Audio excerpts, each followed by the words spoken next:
Yo, it's the WWF Classic. The main event is near. Legends of the ring, gather round, it's time to hear. The bell is ringing, the crowd is on their feet. Get ready for the action, it's time to take a seat. I'm the king of the mic, like Hulkamania runs wild. Hogan defends the title against Piper, the crowd is mild. The holster's got the power, brother, and he's here to stay. Rowdy Roddy's got the skills, but Hogan's got the way. Championship on the line, the stakes are high and bright. It's a battle for the ages on this WWF Classic night. It's a classic, it's a classic, it's a classic. The main event is near. WWF legends clash up the titans, it's crystal clear.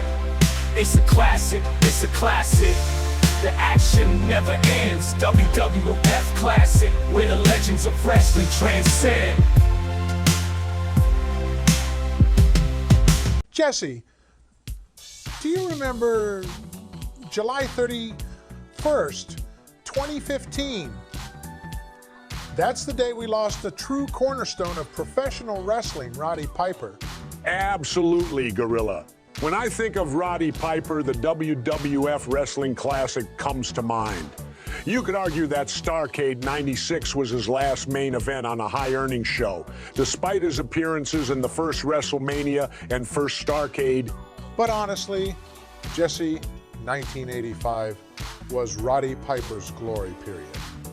The WWF Wrestling Classic was at the height of his popularity and stardom. And let's not forget his signature calling cards, his one-of-a-kind promos and color commentary. That's right, Gorilla.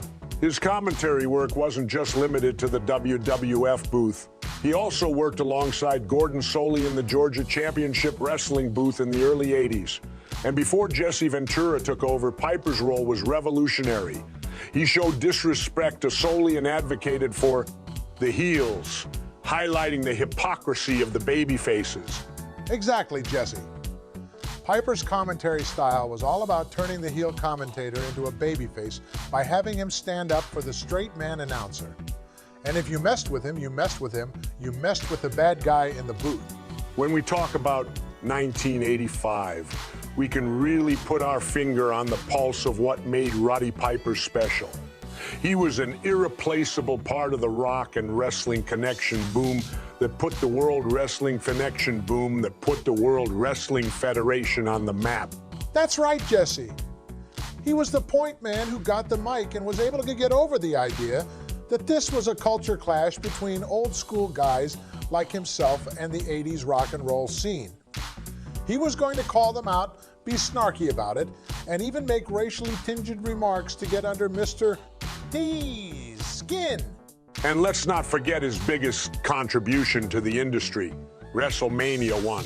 But the WWF Wrestling Classic was the only time on pay, per view, that Hulk Hogan and Roddy Piper would square off in a main event for the title. It's surprising because Roddy Piper never had many world shots. That's right, Jesse. Roddy Piper being in the main event signified a lot in that period. And it's worth noting that the last Hogan and Piper main event match was on MTV's War to Settle the Score, which became one of the most highly rated pro wrestling cable shows in history with a 9.1 rating. Jesse, can you believe it? This is the first time our nation is really looking at professional wrestling as this new kind of shiny and over-the-top bombastic presentation. Vince McMahon is signing the most charismatic over-the-top cartoonish characters from every major territory in the country and putting them all under one umbrella. And bringing the highest production values to bear that any wrestling promotion has ever seen. Plus, his partnership with NBC's Dick Ebersol put a really smart series of production touches on the show to make it look much brighter and much more major league. Exactly. As we make the jump from WrestleMania 1 to the WWF Wrestling Classic, you can see it here. The production is already 1,000 times better than the first Mania. It's smoother, less glitchy, and not as chunky and blocky and dark and dark. and the Rosemont horizon wasn't conducive to looking like a world-class championship wrestling shoot, but looked more professional. But one of the shocking and surprising things I noticed was that Junkyard Dog went over big time here and won the tournament. Yet there's some strange shades of gray mentality going on here because Randy Savage is a heel, and you don't want him to win. He wins most of his matches, but Jay, why gets a bye to wrestle in the main event, and yet you never give a babyface a bye. You want to create that sympathy. The deck really wasn't stacked against Junkyard Dog as it was against Randy Savage. Yet he perseveres, he deals with the huge obstacles and great physical pain, and has to show great physical pain, and has to show great endurance to overcome it. And as the announcers point out, it's not some kind of logistical issue they have to work out to protect Junkyard Dog as a babyface, but somehow they had to do so. At the time, you almost feel that in 2 months' time, they will be turning Randy Savage babyface.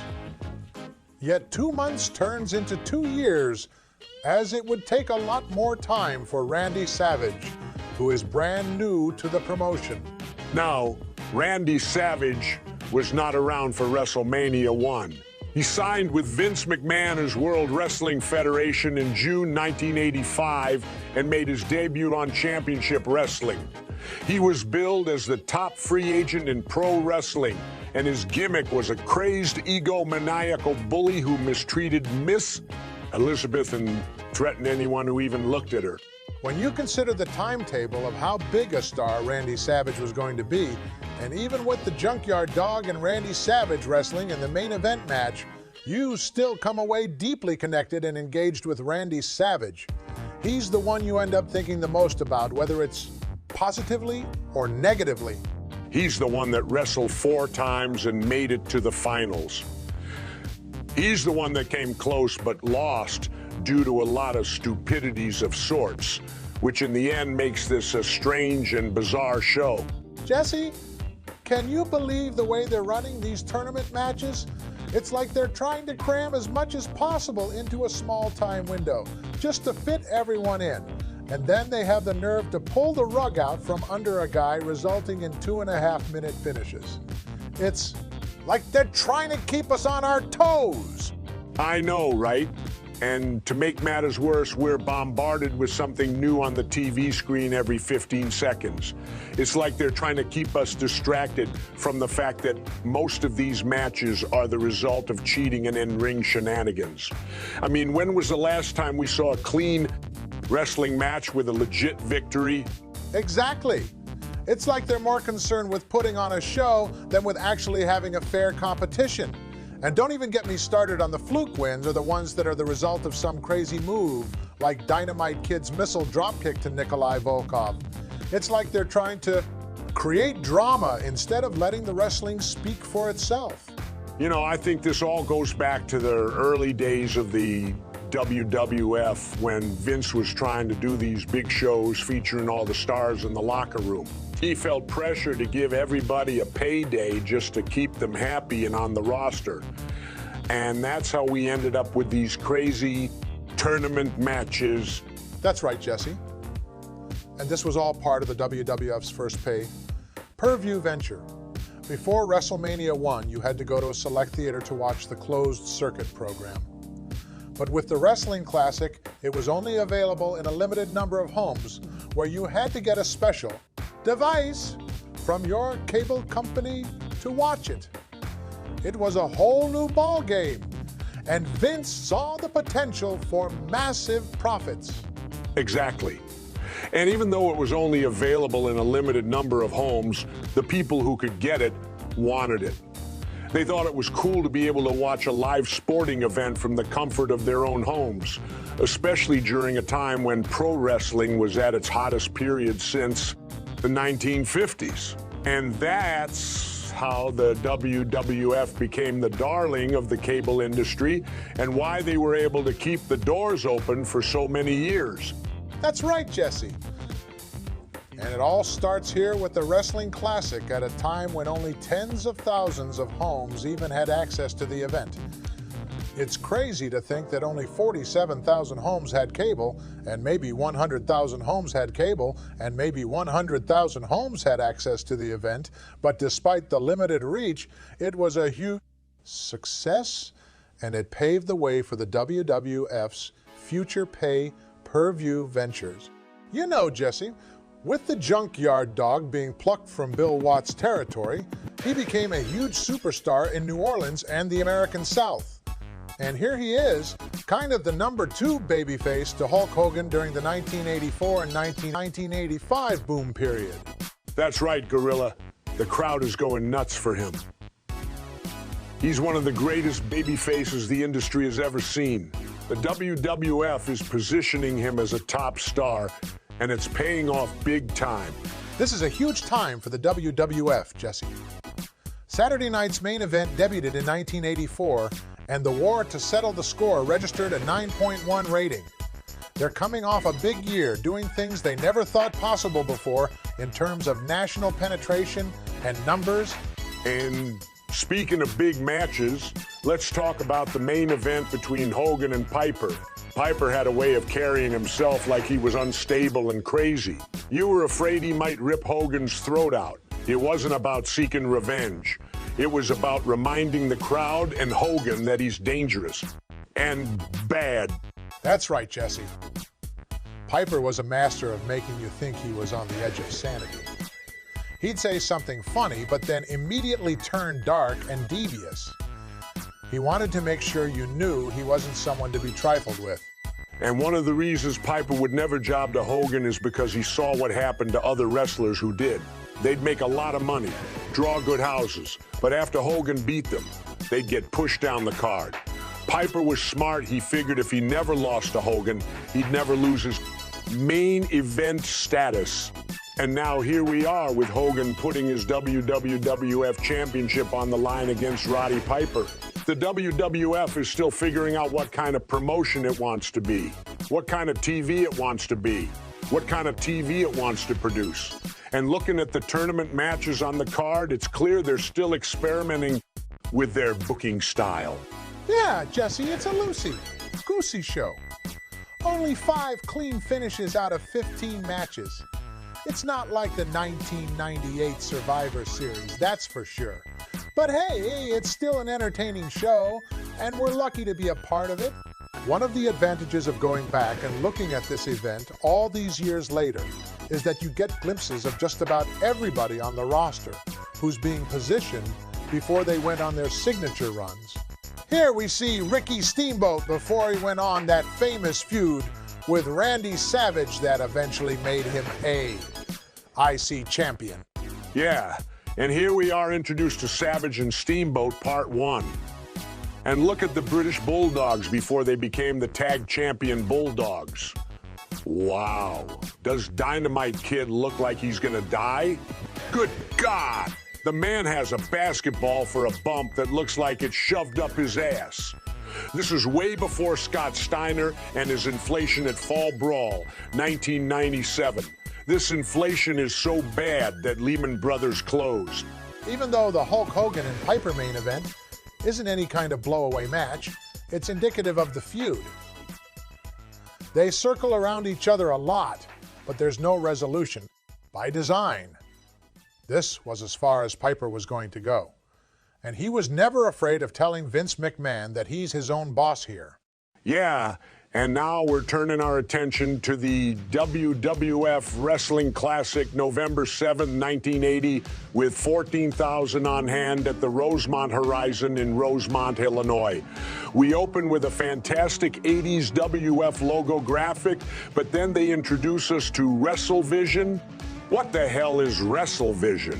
Our best guess was that this was their idea of what they would call all of their events, created exclusively for this new thing called pay-per-view television. Yeah, and then they talk about the Wrestling Classic being the first annual. Yet there's more to come in their mind. But once pay-per-view takes off and becomes a bigger piece of WWF's pie, they realize they don't have to have a special off-to-the-side thing, because now you can place your big events exclusively on pay-per-view. view. So they make WrestleVision this extra brand that they impose on the show, which is strange. Is this meant to call out to the audience who watch their shows as ones having wrestle eyes, having WrestleVision? I'm sorry, Vince. That is the stupidest thing I have ever heard. I have regular eyes, and I see everything just fine, whether it's the bullshit coming out of your ass or a gossip stain on your Zubaz pants. I see just fine. We're introduced to the Wrestling Classic logo with the imaging with a picture of an old Rolls-Royce. Many people didn't understand if the Rolls-Royce was part of a sweepstakes or if the winner of the tournament was receiving the Rolls-Royce, or maybe Rolls-Royce is indicative of a classic. Like it's supposed to be some kind of evocative imagery of the show. Yeah, it's one of those shows that you feel with a 16-man tournament, you could tell right away that there's one mission and one mission and one mission only, and that is to get through your shit quickly. The second they go live, these guys feel like they're 20 minutes behind schedule. Vince McMahon introduces us saying this is one of the most spectacular, one-of-a-kind happenings in the World Wrestling Federation as he saunters over to our board, the tournament board, and not to be confused with the board of directors, or to be confused with our current state of mind while I'm watching the tournament, which is bored. Yeah, he moves fast because you don't get the chance to be bored because it's so overbooked. There's always something happening. I'm not saying the matches are overbooked, but the whole event is overbooked. Like there's something happening every 5 seconds and nothing sinks in. They then cut to Gene Okerlund, who's with WWF President Jack Tunney, who has absolutely nothing to say. He's just very excited to be there. He only has one thing to say, and that is in this tournament, it's the winners who advance. You have to win to proceed along. Really? What? Of course, they don't go forward. Losers certainly don't advance.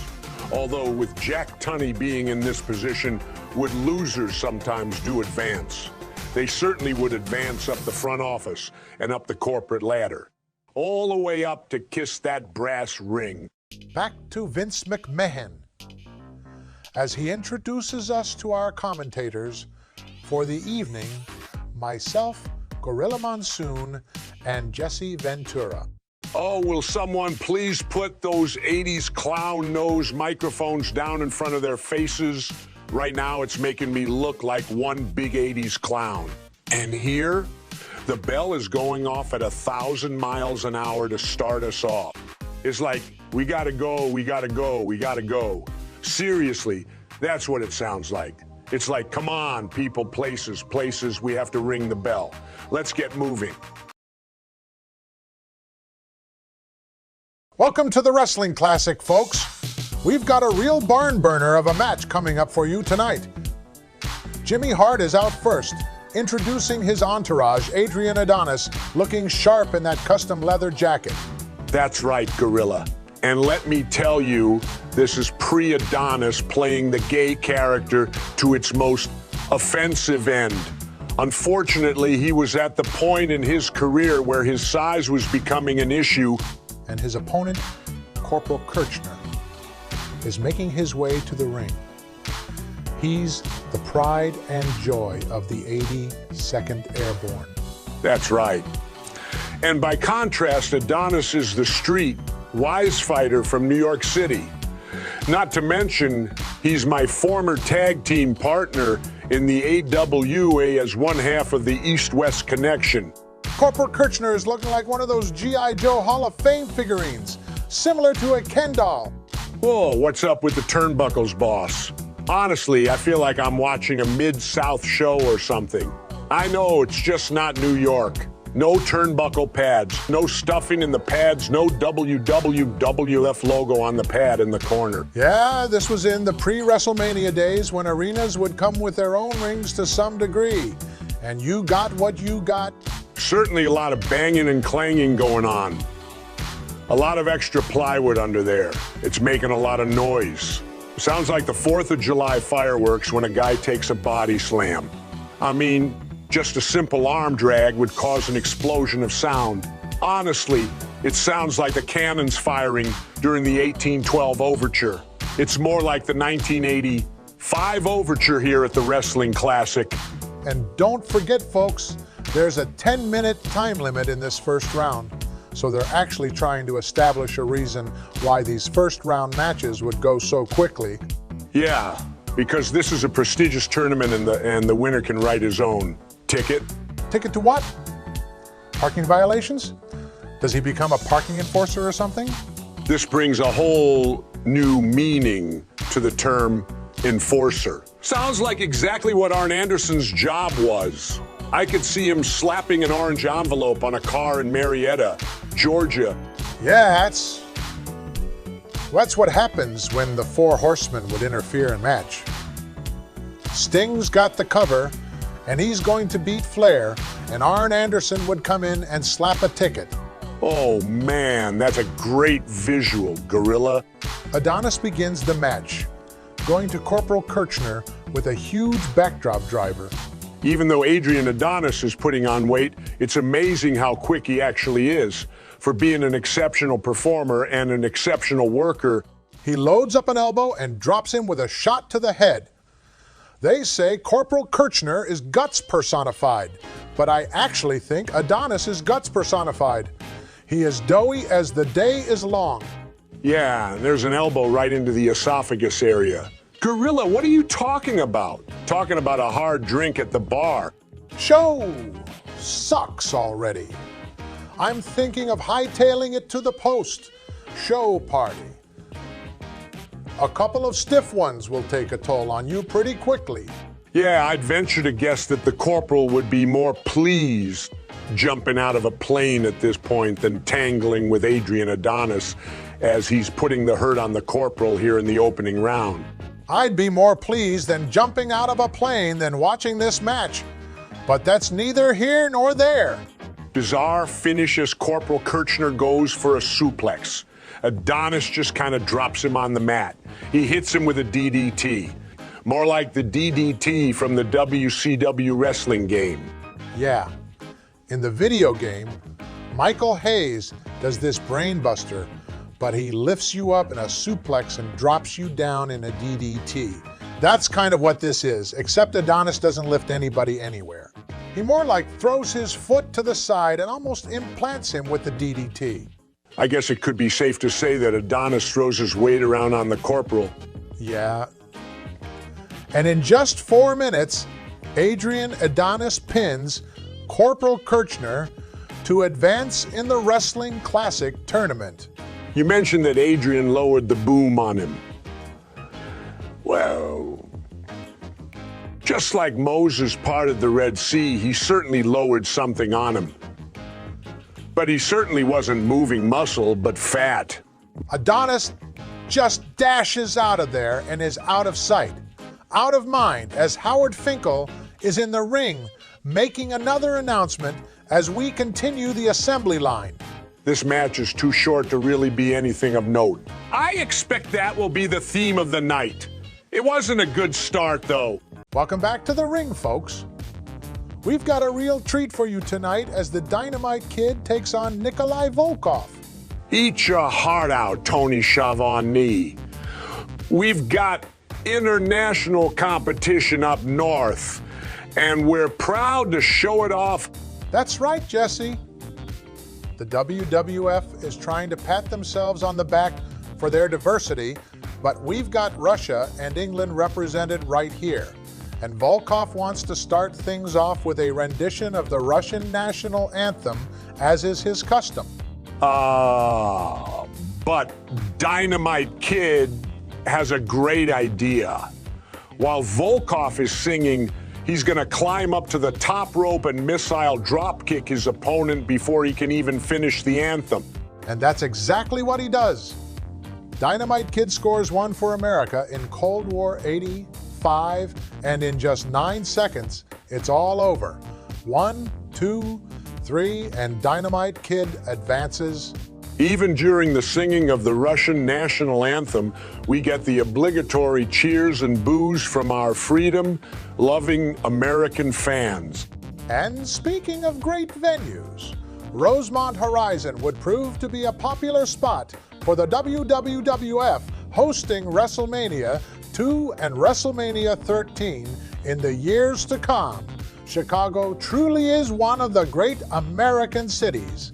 And then Dynamite Kid totally skips town like he just stole something after he wins the match. With those muscles he's packed on, it takes quite a bit of effort to move that fast. You can certainly say that the height he got on that dropkick was impressive. He just didn't care, Jesse. You can see why he ended up in a wheelchair later in life. I mean, this guy was a suicidal maniac, but he was beautiful. He'd throw himself into the air, not caring if he landed the dropkick or not. Maybe he would, maybe he would, maybe he wouldn't. He was a wild man, but what a sight to behold. And that match will tie the record of Bundy pinning S.D. Jones at the first WrestleMania for the quickest finish in 9 seconds. What a performance by the... Welcome back to the Wrestling Classic, folks. We're backstage with Mean Gene Okerlund. And it looks like some of the participants tonight got to pick their opponents via a random drawing. That's right, Gorilla. And it looks like Miss Elizabeth is about to pull out the first name from the bowl. And it's Ivan Putski. Oh boy, Macho Man Randy Savage is not happy about that. He's about as hot as a guy waiting for his pizza to arrive. You know, 50 minutes or less, steaming hot, or I'm gonna be hot. Yeah. And if Macho Man doesn't get his Meat Lover special, he's gonna take it out on Ivan Putski. Oh, poor Elizabeth. She looks like she'd rather be anywhere else in the world right now. Chopping potatoes, clipping her toenails. Anything but be on TV and get paid for doing nothing. Yeah. She's not exactly thrilled to be here. Every time the spotlight is on her, she becomes a shrinking violet. And it's no surprise, given what we know about her relationship with Macho Man. He's bossing her around, and she's just going through the motions. Anyway, Gene is putting over Ivan Putski, and Macho Man is getting all worked up. Yeah, he's turning around like someone's behind him talking trash. But Gene is having none of it, folks. We're moving on to the match. That's right. Putski's already in the ring, and we're treated to the original track of Pomp and Circumstance. No dubbing over here, folks. And this match is brought to you courtesy of Polish Power, a precursor to Diesel Power. Yeah. There's been a lot of power running through the WWF's veins over the years. And now, Jesse, it looks like Randy Savage is preparing for his match in the tournament. That's right, Gorilla. He's been working out with me, getting ready for this big match. And let me tell you, it's gonna take all of our brains, Elizabeth's brains, and my skill, and know how to get through this one. Well, with your brains, that's about a brain and a half, Jesse. Hey, watch it, Gorilla. But seriously, I've been advising Randy, and I think he's got a good shot at winning this thing. That's right. And I have to say, I've always had a special affection for Randy. He's a great guy, and I think he's got what it takes to win this tournament. Huh! Look at Randy go, he's like a madman. Yeah, that's Randy for you. He's not frustrated or angry. He's just trying to stay one step ahead of his opponent. He knows that if he gets cornered, he's in trouble. And that's what makes him so special, Jesse. His ring psychology is unmatched. Oh, nice going, Putski. Real classy. Yeah, that's not gonna win you any fans, Ivan. What's the difference, Randy? You're being a bit of a control freak, aren't you? Yeah, but that's just part of what makes Randy so crazy and cool to watch. And there it is. Randy gets the win. Yeah, and it's over in just 3 minutes. Randy advances to the next round. I have to say, I'm a bit disappointed. I was really looking forward to seeing Randy in this tournament, and to see him almost do nothing here was a shame. Yeah, I know what you mean. but Randy's got a long way to go in this tournament, and I'm sure we'll see more of him soon. We're coming to you from the back of Tournament Board Central, where Vincent, Lord Alfred Hayes, and a lovely blonde lady are discussing the early developments of the tournament. And what's her name, Gorilla? Susan Whitehead? No, it's Susan Waitkiss. Yeah, I can't wait to kiss this one goodbye. Oh, Gorilla. And here comes Nikolai Volkov looking like he's out to blow a gasket. Oh, so you're trying to point out the hypocrisy of America, Nikolai? Well, Nikolai, you've probably sung that Russian anthem one too many times. Well, we'll see where this goes from here. Probably nowhere, as we head back to the ring. And now, folks, we're heading into a match that's going to be scientific wrestling personified. Ricky Steamboat is in the ring, ready to take on Davey Boy Smith. Oh, really, Gorilla? Because if we're looking for things personified in this tournament, it's more like a lot of rule breaking. And speaking of rule breaking, it looks like someone in the control room has gone to sleep. They've got Davey Boy Smith's name spelled as Davey. Ah, well, I'm sure it's just a little mistake, Jesse. But let's focus on the match at hand. These two men are going to put on a clinic out there. If this is supposed to be a scientific hold personified match, then why are they only giving them 3 minutes? It just proves my point that when they match up guys who were great workers, it wasn't really about having a great match. It's more about drawing money from just seeing your favorite wrestling stars out there. Oh, nice early tie. Up leads to a block with a hip lock. Ricky Steamboat does a backflip, and Davey tosses him with a hip lock. Steamboat's got those ninja-esque toes on his feet with that martial arts footwear. And what a great gorilla press. Only gets 2, though.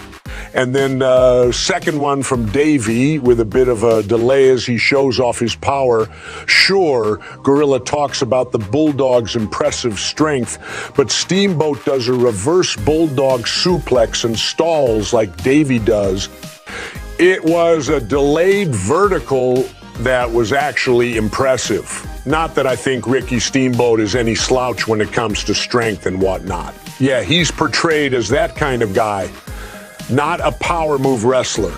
He focuses on his studies in the wrestling sciences.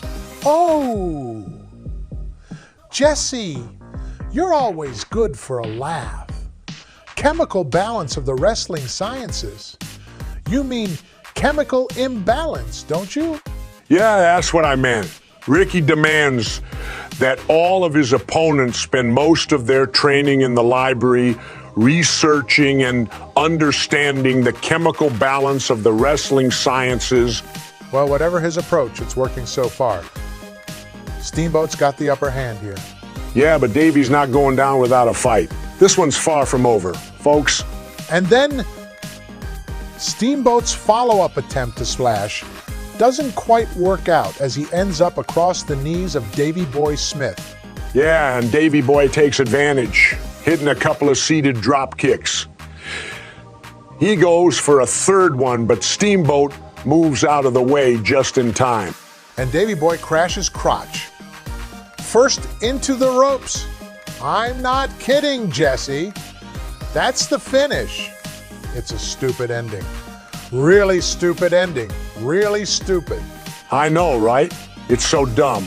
Anyone wins in that scenario. I mean, what kind of finish is that?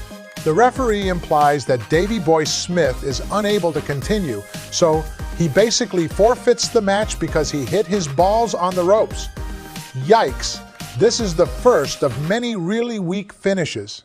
Makes me more tolerant of the other one that ended in a missile drop kick, even though it was a sloppy one with the Dynamite Kid.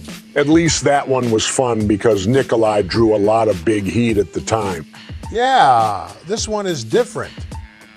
It's like the Indiana Jones reference where the bad guy does all this build-up and then the good guy just waffles him and gets the win. But this was really screwy. I mean, how do we come up with a false finish in a babyface versus babyface match? It doesn't make sense. And then Ventura says that Ricky would be happy as ever to get that win. Ventura is already trying to read between the lines, questioning the altruism of the baby faces. The referee just takes one hard look at Davey Boy and decides it's over, waving the match off. It's like this event didn't have time for it, so they just called it and moved on. Yeah, what a weak finish. I'm still trying to wrap my head around it. Me too, Gorilla. Me too. Gene Okerlund is in the back with the junkyard dog and... I couldn't understand a word the junkyard dog was saying.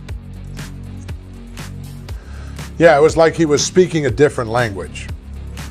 But all I know is that he was unaware he was working for the WWF. Yeah, and Gene Okerlund had this idea that somehow Junkyard Dog was going to bite on the idea that Chicago is his kind of town. And JYD unwillingly agrees, declaring it our town, the people's town, and offering congratulations to the Chicago Super Bowl team to be named later. Oh yeah, because it certainly wasn't the Chicago Cubs. I mean, what's the difference between dirt and the Chicago Cubs? Nothing. They both always get swept. All right. Let's get back to the action. We head back to the ring with the Junkyard Dog taking on the Iron Sheik. And Junkyard Dog gets the entrance with the Grab Them Cake song, but it's dubbed in and dubbed hard. At least it's Grab Them Cakes and not John Stossel's title tune, Grab Them Fakes. Remember that 1984 backstage segment on Wrestling Before Getting Cold, cocked by David Schultz? Oh, yeah. Okay, the bell rings. And Sheik goes for an early attack on JYD, who chokes him with his headwear, a traditional Arabian garment. And JYD rallies with punches and headbutts. You know, Iron Sheik is the only man in wrestling to have a beer belly with a six-pack. Hey, Sheiky baby, I told you to go get a six-pack at the gym, not at the meatpacking plant. Yeah, and it looks like Sheik is subscribing to the Kevin Nash School of Wrestling. He doesn't take any bumps, not tonight, on Sheik's watch, for he charges you extra for bumps. Yeah, and he sells one headbutt from JYD, but then he gets hit in the head and just walks normally and steps through the ropes. Okay, so Sheik doesn't sell for JYD, planning to humble him. But a clothesline puts the Sheik down. A snapmare followed by a falling headbutt misses.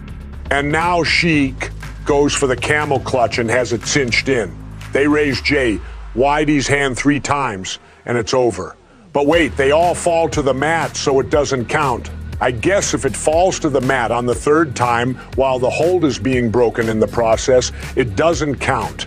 Yeah, and Sheik tussles with the ref to get him out of the way. Sheik then uses some simple punches in the corner on the dog. And Gorilla mentions Sheik is unloading the heavy artillery. Really? Then it's the same artillery he was doing at the beginning, and that's bringing in the light artillery. The moderate artillery.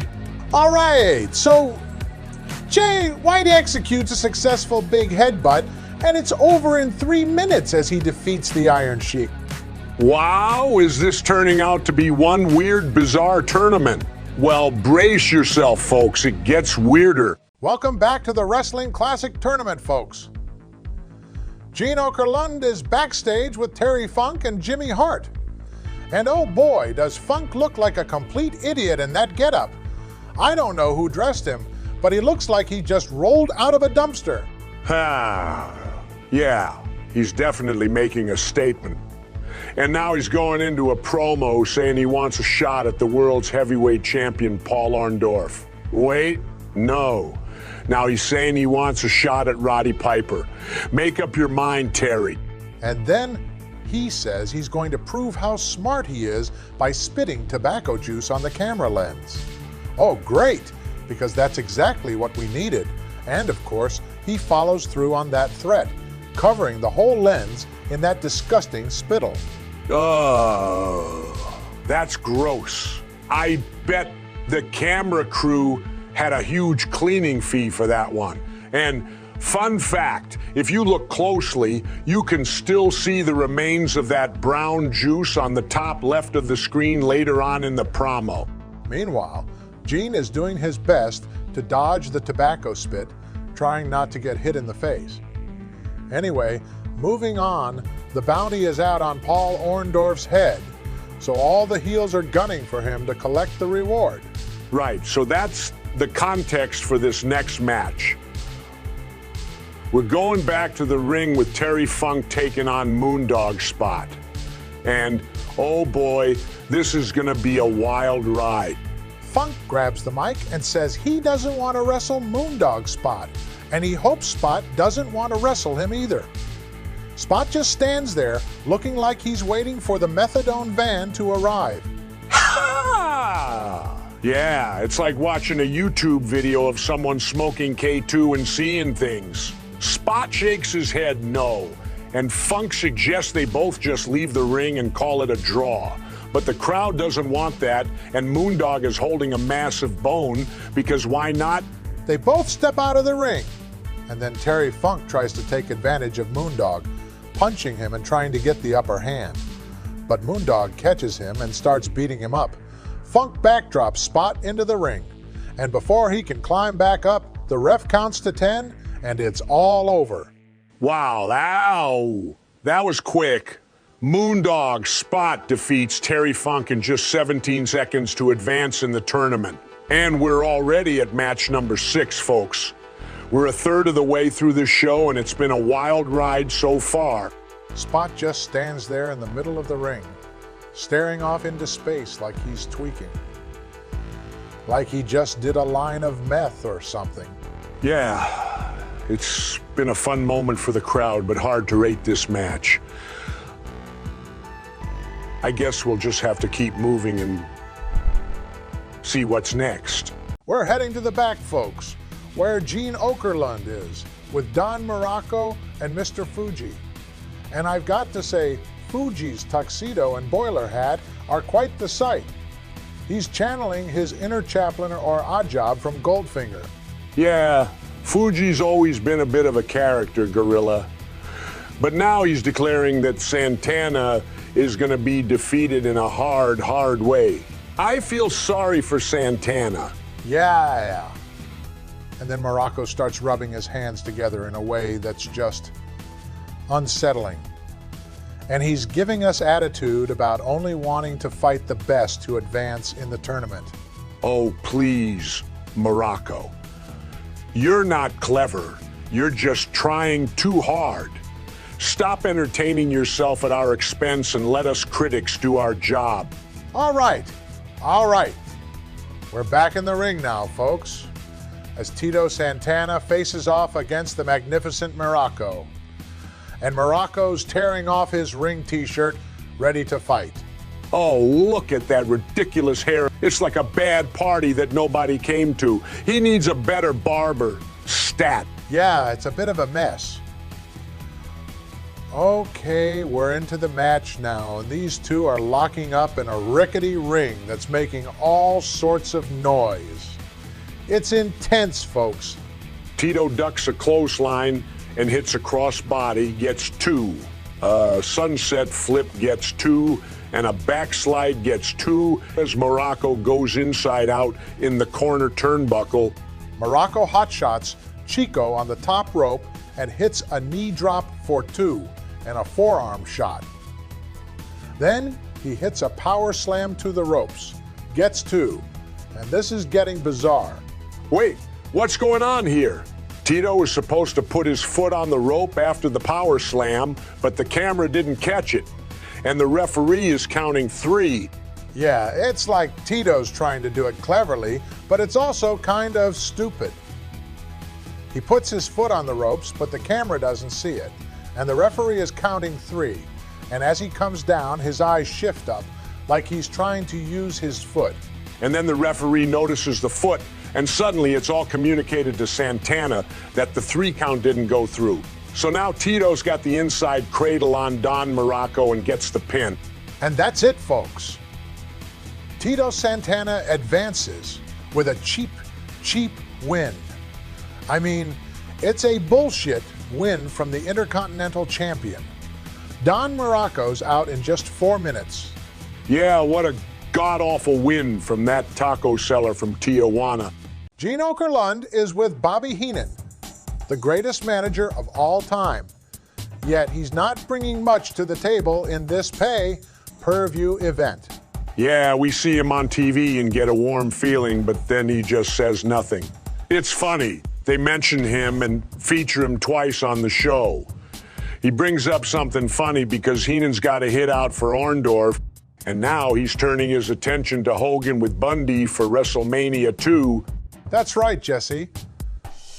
And Gene mentions that none of his guys are in the tournament, but Heenan says not to worry because his guys are always watching.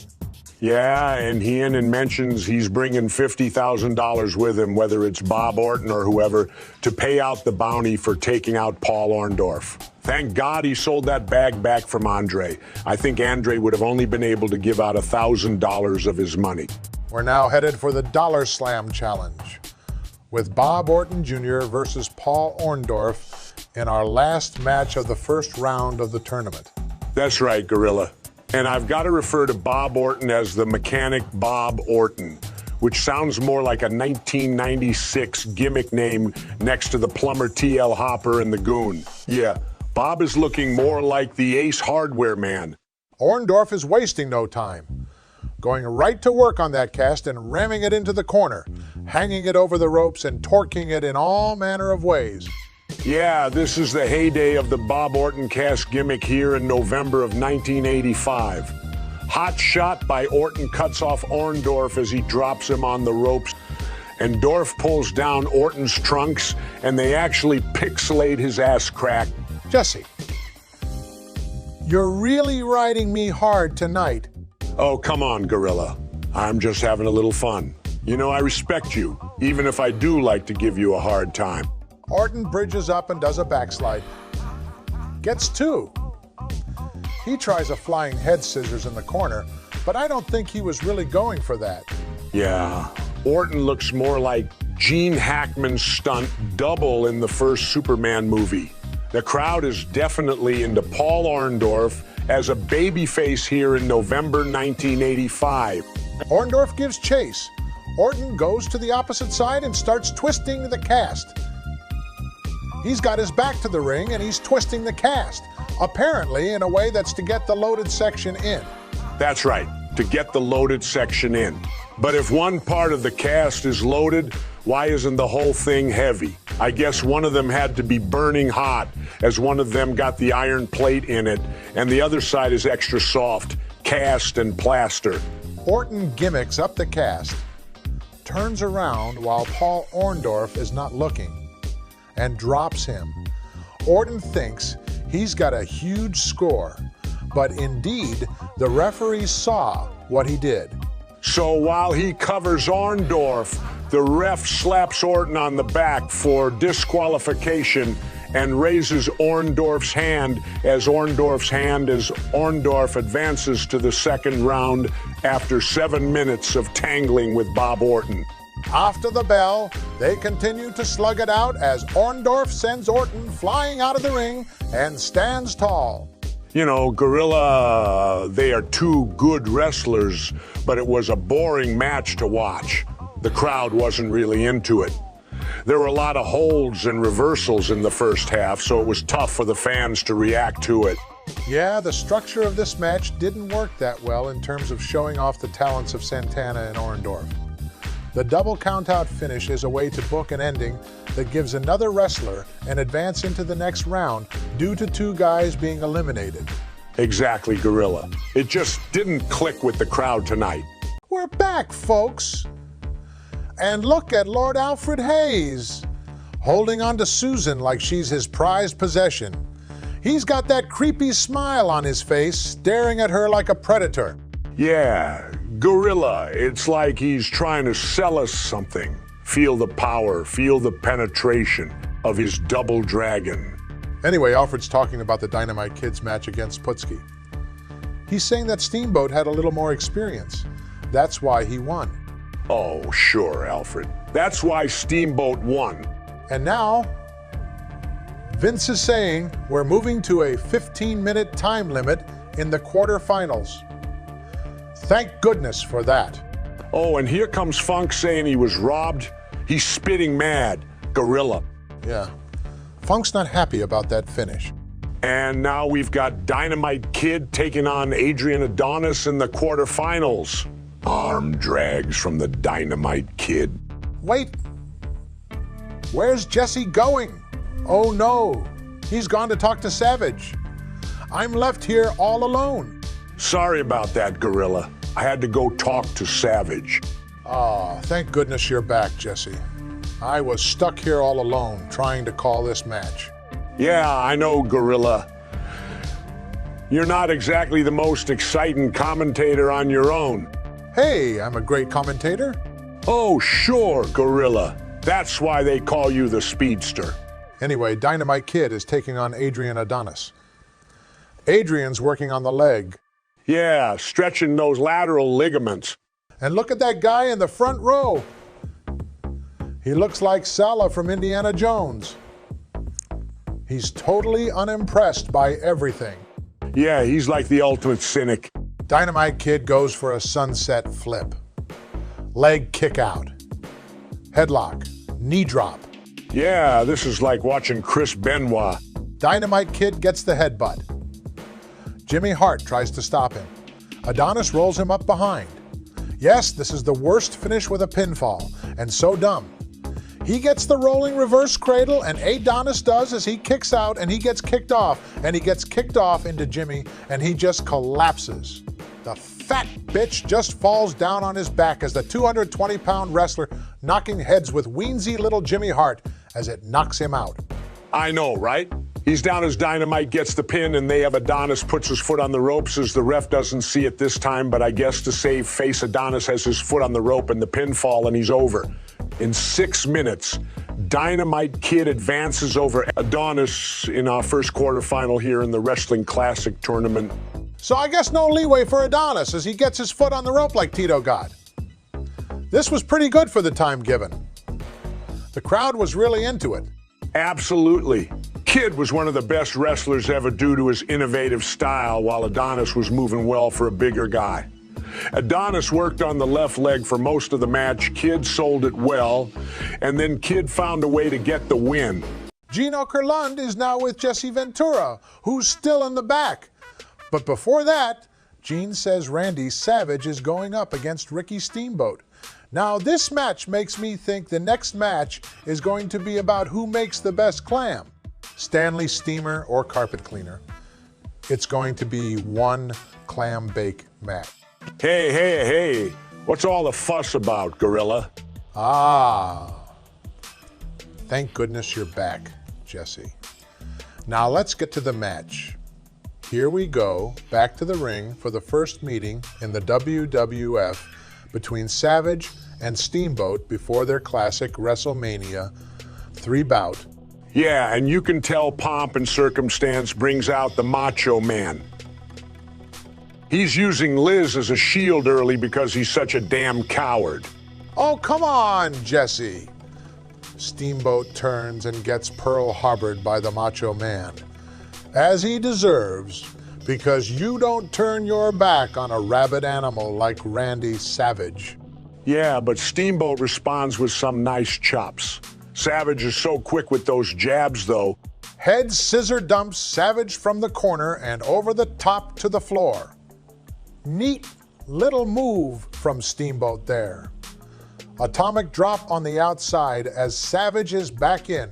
Steamboat holds onto the top rope and then lets Savage get behind him for a back suplex real quick. For the first few minutes of the match, this is all action. You can definitely see flashes of the great chemistry of these two that they would take full advantage of in WrestleMania 3. Dragon unloads with fist drops to the face and takes Savage from the outside of the ring and to the end of the ring. I question Steamboat's chops, though. They're very controversial chops to the throat. I think the WWF Rules Committee is reviewing whether they are appropriate. Savage is up on the apron, and with his back to the ring, he digs into his trunks.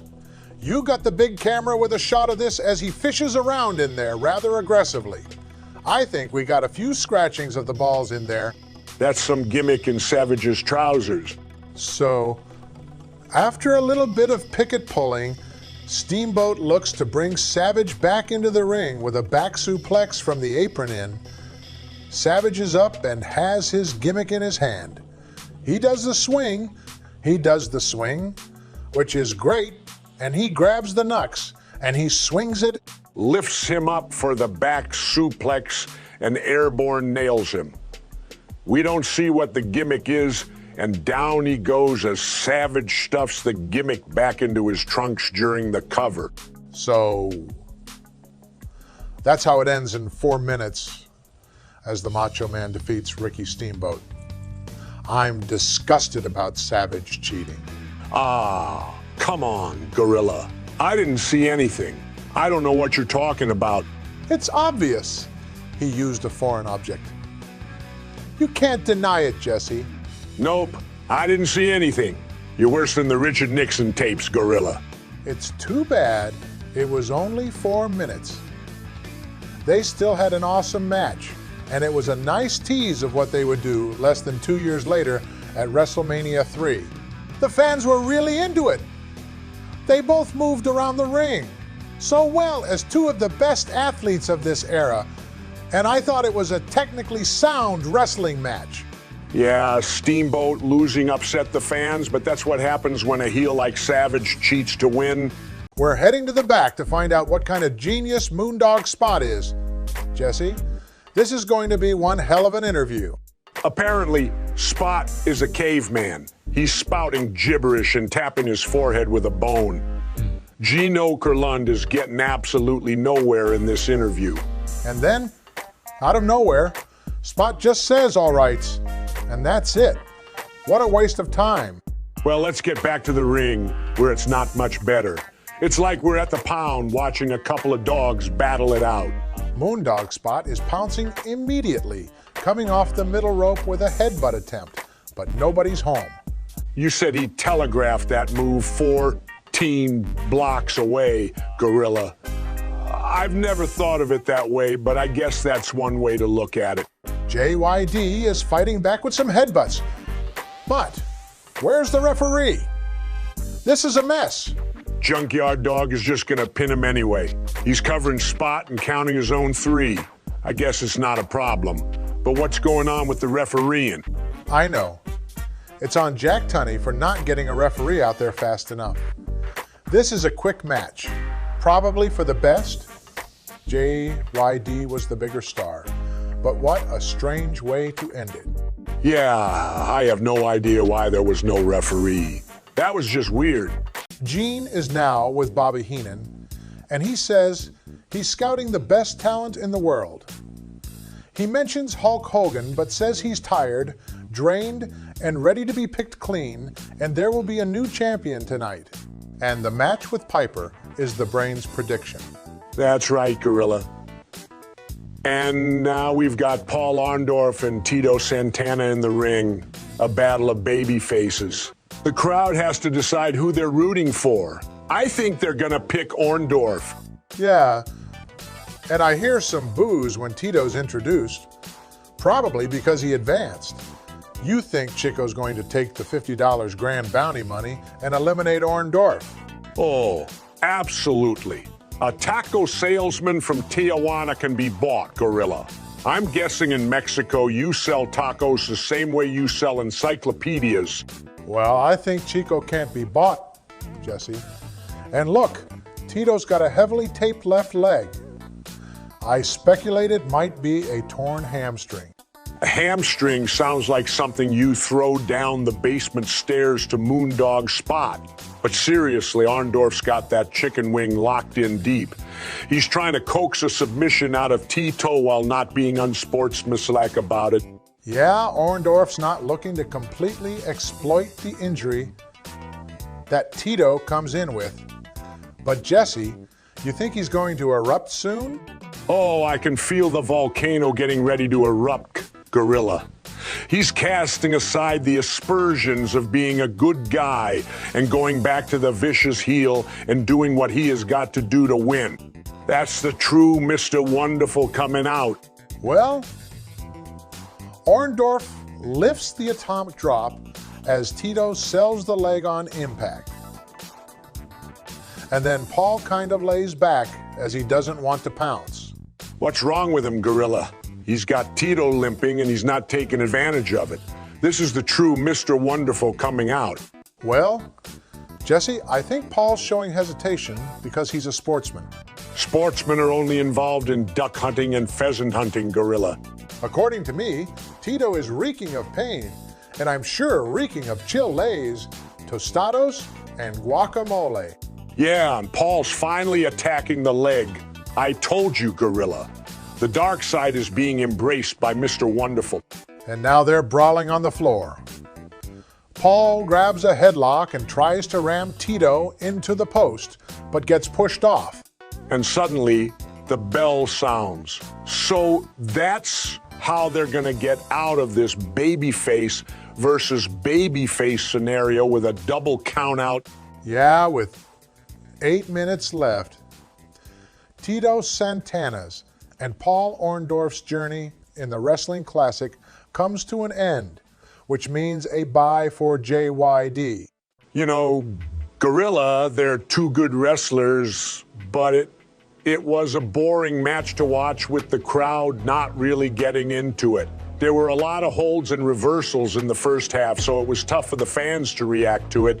Yeah, the structure of this match didn't work that well in terms of showing off the talents of Santana and Orndorff. The double countout finish is a way to book an ending that gives another wrestler an advance into the next round due to two guys being eliminated. We go back to Lord Alfred Hayes, and what is he doing? He's fondling Susan White. This is not an embellishment either. He is literally kissing her on the cheek. Never knew he could turn into such a weird and creepy man. I know when they told him to do this, he went a little step further than expected. He definitely went into business for himself. Yeah, just grab her and make her feel uncomfortable like she might get sexually assaulted on live TV. At this rate, it looks like he's praying for herpes. The WWF Championship is on the line as Rowdy Roddy Piper is here at the Wrestling Classic, and he's led to the ring by a crew of bagpipers in his trademark form. It's pretty sad. This is the second time so far where we've had a wrestler death, but we don't get a promo from the dead guy. I wish they would have inserted Roddy's interview along the way and talk about what he's going to do to Hogan. Hogan did it, but Hogan did it for every other match. Sad of all the guys not to get mic time, it's Roddy Piper. We go to the back where Gene is with Hogan, who is wearing all white, probably because he's racist. Yet his shirt claims he's American, but yet has that old belt, that pre-Eagle belt, which is really an ugly piece of shit. This one is really an ugly piece of shit. This one is really small looking. You ought to call it the pussy belt. During the promo, Hulk says Roddy is so dangerous, and all he had to do was sit back and watch this elimination tournament, and he's ready for Piper. That's all it took. Apparently, that is all the momentum he needed, and we're off. Back to the ring. Hulk Hogan puts his title on the line in a rare on-one encounter with the hot rod Roddy Piper. Hogan and Piper are about to have a colossal tussle for the belt. They take to the floor right away as they are pulling all the stops. With heavy rights, Piper gets thrown over the rail back into the ring. This isn't going to be much of a wrestling match, but a street fight.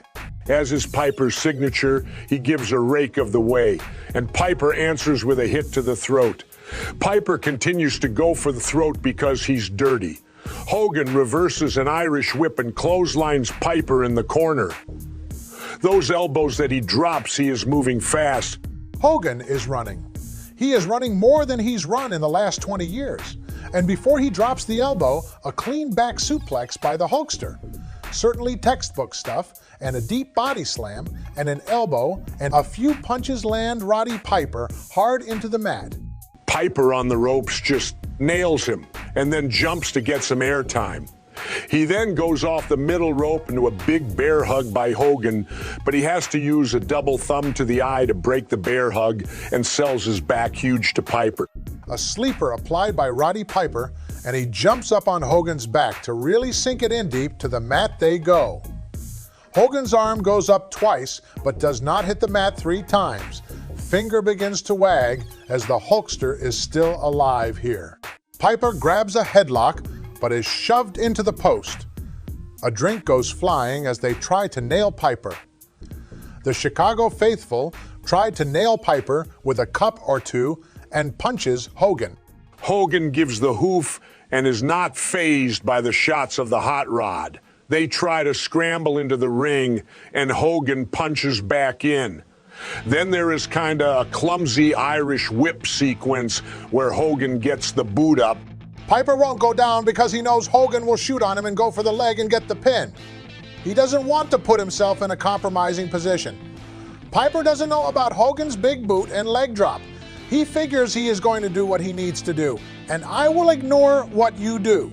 Hogan gets the boot up and snatches him up after Piper doesn't fall after he hits the atomic drop, yet gets the arrow hook reversed. Piper sidesteps into an axe handle, and Hogan goes into the ref. Piper then immediately takes advantage of the fact the ref is incapacitated and grabs a steel chair that's yellow in color from ringside and slams Hogan in the back with it, tries to dig one in when he's on the mat. Hogan catches it coming down from his back and then springs up to vertical base and kicks Piper while they're struggling over the chair. Somehow the chair gets stuck in Hogan's hand. It's the weirdest thing. Even I mentioned that it's all tangled in Hogan's arm. At this point, Bob Orton hits the ring, and with the cast begins nailing Hulk Hogan, and that's it. That's your Hulk Hogan and Roddy Piper finish at the Wrestling Classic. In 7 minutes, due to disqualification, Hulk Hogan retains the World Heavyweight Championship over Roddy Piper. This is before the era where DQ finishes would get fans completely turned off, and they could deal with it. You could deal with your guy winning as long as they won. Something cool happened after the DQ. It just meant more ass kicking. Then Hogan and Orndorff do a quick pose routine together with the dubbed over real American music. It was okay with a lame ending that didn't surprise me, just because if you watched Piper matches, you knew how they would end if he was on the losing end. The DQ finish wasn't a surprise since Piper refused to get pinned in matches. I don't think he got pinned in a WWF ring until 1992 against Bret Hart. I'm not sure why Piper was like that, but he was. Anyway, Bob Orton was a longtime Piper ally, so they often had that kind of finish with Orton getting involved and Hogan leaving with the title in his hands. Welcome back to the Wrestling Classic, folks.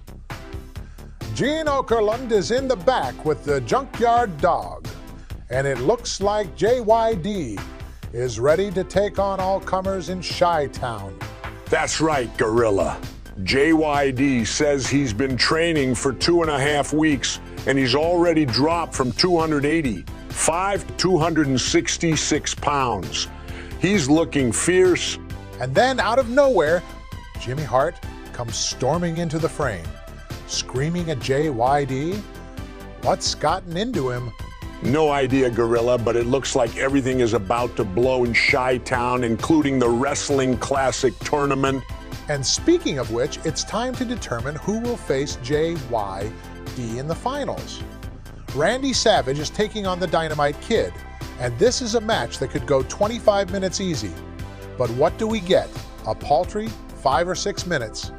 Yeah, it's a shame, Gorilla. Bah! But Savage is looking sharp, as always.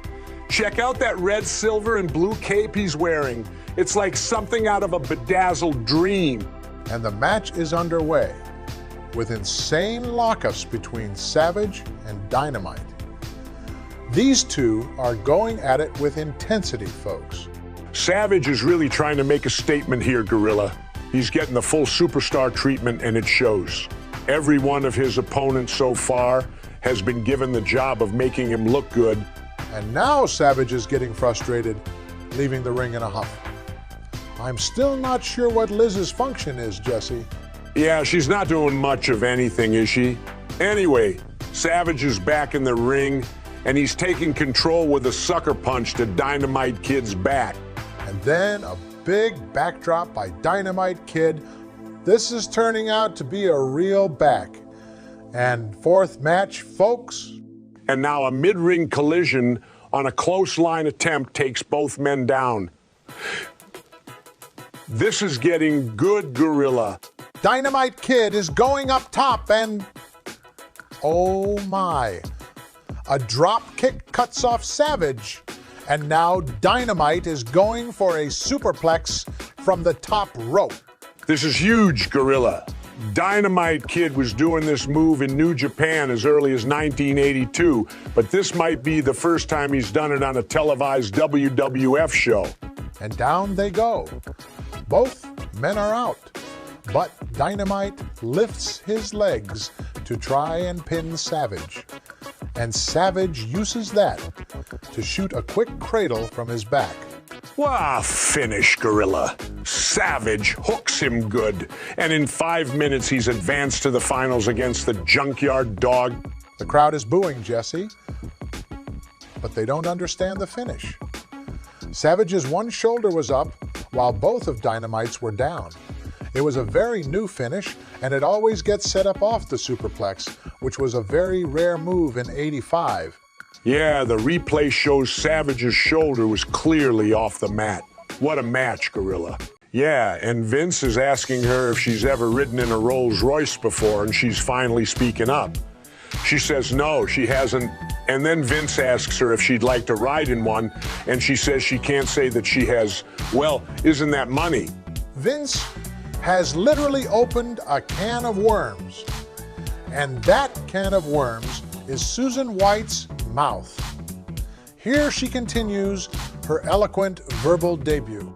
Vince is showing her a picture of the Rolls Royce, and she says it looks great, and she wishes she could be in one right now. Seriously, how much convincing did Vince have to do to get Linda to agree to have this bimbo on TV?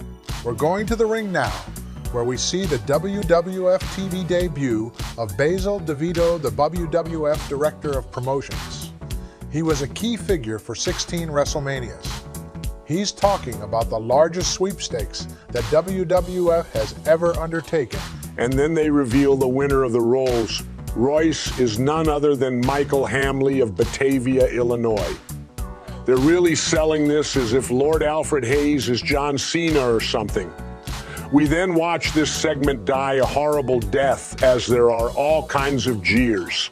Now, Michael Hamley, if you end up getting into pro wrestling reviews and you ever hear this, respond back and we want to know. Did you actually get the Rolls Royce? Did Susan White's kids get a ride in your Rolls Royce? Jen Okerlund is in the back with Hogan and he's cutting another promo. He's either looking at the wrong camera the entire time or he's reading cue cards. But either way, he looks quite unstable right now. Paul Orndorff is wandering around aimlessly too, as if he's ready to kill somebody. What's wrong with these boneheads?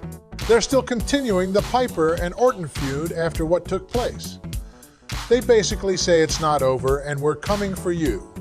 We have a surprise for Piper and Orton. It probably means the return of Mr. T, which would sound more appropriate given WrestleMania 2 occurs next year in 1986, with the boxing match with Hot. Rod, that's a long wait for that surprise. We go back to ringside and Gorilla says they seem very thick to him. I don't know what the fuck he's talking about. Thick as thieves? Or maybe he just wants a milkshake.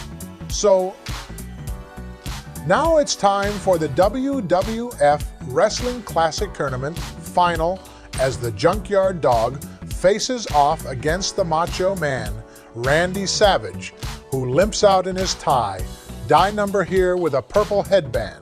It's quite unfair that the JYD has been sitting around sleeping, and I agree. The babyface should always be forced to face suitable competition and overcome adversity and possible injury in doing so. Make it fair and give everyone an even burden to carry. This is what you would do if you wanted Savage to be the babyface, but that's not what happened. Randy gets the chair and throws it in the ring, and JYD catches it and hits himself in the head with it a bunch of times.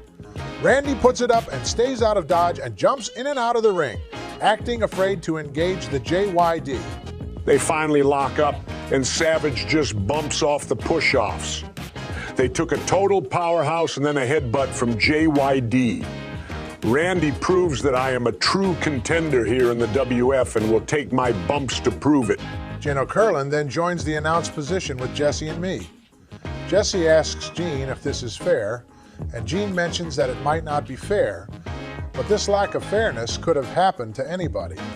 It's a luck of the draw, and anybody could have ended up in a similar position. Gene then totally destroys his credibility by saying this is one of the greatest spectacles of all time in professional wrestling.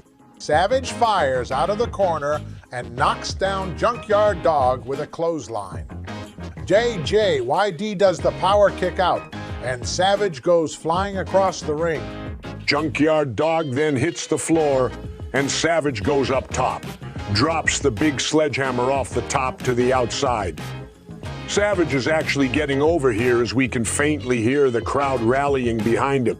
He does it again by going to the top and bringing down the pain on JYD. He hits him with a chair, and the refs don't call it. Savage begins choking Junkyard Dog on the rail, and a female fan funny tries to reach him with a swing with her program and tries to nail him and misses him. From the back end, Savage comes off the top, and a right hand to the gut by JYD as it catches him on the way down. A headbutt to Savage as he sells it tremendously as he gets hit 3 times. Junkyard Dog then pulls Savage and almost peels him out of the corner. A headbutt and Savage ends up tied up on the ropes, Andre the Giant style. Junkyard Dog pulls off on him, and Savage breaks free and charges and takes a backdrop all the way over the top. This is the worst finish for any tournament. A count-out finish, are you fucking kidding me? Are you that lazy you can't just pin the guy? If the idea is to protect Randy Savage by not doing a finish, you've already protected him by doing the finish. Here Junkyard Dog is, and he's totally sucking wind and completely drenched as he's dropping cakes. I hope you all enjoyed the Wrestling Classic as much as we have, and I would say no, not a good chance of that. And of course, we got to circle back to our friends Vince, Lord Alfred Hayes, and Susan. Vince asks Susan if she's ever seen action like this before. And Susan, in all of her eloquent linguistics, says, "I never have." Well, if that is not an endorsement of the 1985 Wrestling Classic, ladies and gentlemen, then I don't know what is. It was the first ever WWF pay-per-view event and their first major tournament, but it was just not a good show. I know, right? They had a killer lineup with lots of great talents and future legends, but they rushed everything to fit in the entire 16-man tournament plus a main event title match. No matches went over 10 minutes, and some were even under a minute. And don't even get me started on the finishes. Most of them were disqualifications, countouts, or something else that didn't feel satisfying. Even Savage and Steamboat, 2 years before their legendary WrestleMania 3 bout, only had 3 minutes to work with. It was a waste of talent. Exactly. And it's not like it was just 1 or 2 bad matches. The whole show was plagued by bad booking. I mean, who thought it was a good idea to have Davey Boy Smith lose by crotch injury? It was just senseless. And the winner of the tournament, forget about it. They got there with one clean win. A pinfall, they counted themselves without a referee. A bye in the semifinals and a count-out victory. It was a joke. I'd only recommend this show to the most die-hard completists. Anyone else would be wasting their time. Yeah, and it's not like there's anything to learn from this show either. Unless you want to know how to book a terrible 16-man tournament in a 2.5-hour show, then by all means, go ahead and watch it. Two things really hurt this show beyond repair: the match lengths and the plethora of bad finishes. Most of the matches that weren't squashes were decent, but they had no time to tell a story or invest the audience. But they had no time to tell a story or invest the audience. And then you add in all the boring non-finishes. Exactly. Booking a card this way just ties your hands behind your back. There's nothing about the wrestling classic that you can sink your teeth into. Short matches aren't always bad if they're booked well, and non-finishes have their place, but when you combine both, it's a recipe for failure. And what was up with the referees? Sometimes they had the traditional 80s WWF refs in blue shirts with a bow tie, and then sometimes they had these generic-looking guys with white shirts and blue pants. It was like they just grabbed someone from ringside and told them to ref the match. Yeah, it was just weird. All in all, the Wrestling Classic is a show that's best left forgotten